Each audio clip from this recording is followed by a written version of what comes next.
Okay, all I know about this VESTEL set, it's a Finlux 32 and it's completely dead. I have diagnosed this over the phone, which you should never do, to a repair shop that's up the road. And this is the one. So it's from 2000. Well, you know, it's Christmas 2019, so not terribly old. But I diagnosed it over the phone of having a bad power supply, and more than that,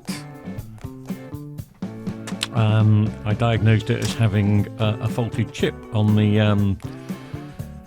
PSU, faulty IC, which is the main IC which comes off the bridge rectifier. So it's got about 350 volts going into it, and I think it's 55 and 12 coming out, but I'll need to stand corrected on that. Anyway, I diagnosed it as a faulty chip, so I sent the guy a chip and he said he could solder it on, but he said it doesn't work, so we may have more problems. I'm just going to have a look at the chip, and there it is, U1, and it seems to... oh no, it's not. No, that's not on. Okay.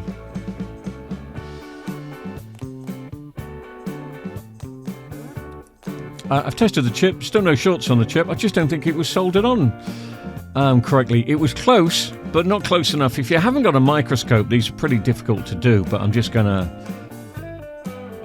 give it some heat and scrunch it over a little bit, and then hopefully it should be fine. These can cause problems, though. When these go short, they can take out your mainboard too, and they do bring a bit of power. Okay, so that's level-ish. Let me just... there's a bridge here. I don't know if I did that or if that was there before, but anyway, it's not there now. I'm just going to strain it up a bit more because I'm a bit OCD with these things, but at the moment I'm just testing that this this chip is going to work okay. But looking by the way that they were bridged, there's no short on this chip, but there could be a problem with the main board. I'd be surprised if the main board hasn't taken a hit. But anyway, let's see first. Let me just squeeze the soldering iron in underneath the microscope here. I just want to just tidy these up a little bit. I don't like doing it this way. I much prefer just using the rework station just to plonk the chip on, and I don't like putting solder over the top. It's just a personal thing, but I just want to doubly make sure on this. Anyway, that's in. Just going to give it a bit of a clean up any of the excess flux that's around, and then I suppose we can test it. Right, it's all been cleaned up a little bit. If this blooming camera can focus, there it is. So the U1 chip is back in. Again, tested pin 1 to pin 6 if it's a short. Sorry, pin 1 to pin 8 if it reads short, then you have a problem, but it's not reading short.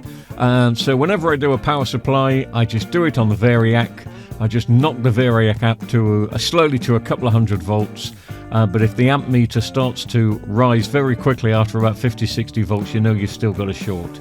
And it's not rising, but also at the same time, the standby light. Let me just do the toggle switch here, because sometimes the toggle switch gets stuck. And no, I'm getting nothing. I'm getting nothing. I wonder if it went pop when he first put the chip in and it's taken out the fuse. Let me just see if there's voltage. I'm just testing for AC voltage. I've knocked it up to about 250 volts, 240 volts. So I just want to see. Yeah, it's there. So the fuse hasn't gone in the plug. It didn't cause any problems there. I think this main board has gone. Anyway, luckily on these, I've got plenty of main boards. I haven't got plenty of power supplies for this. This is a different one because it's edge lit, so you have to be careful. But I have got main boards for these, so I've just swapped the main board over, and I'm still getting nothing. Let me go to the toggle switch a minute. Let me just check out this toggle switch because I'm still getting nothing. Ah, there we go. Wanted waking up. Sometimes they do.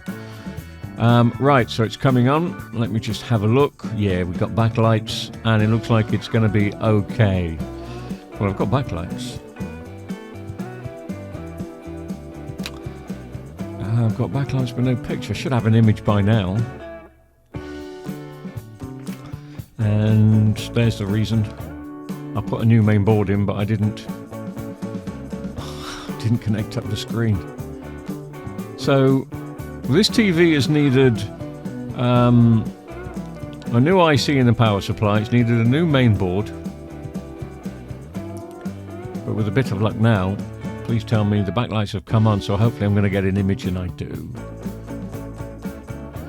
So be careful when replacing that chip. If you don't get the chip right and you cause a short, it takes out the main board. But on this occasion, we're okay.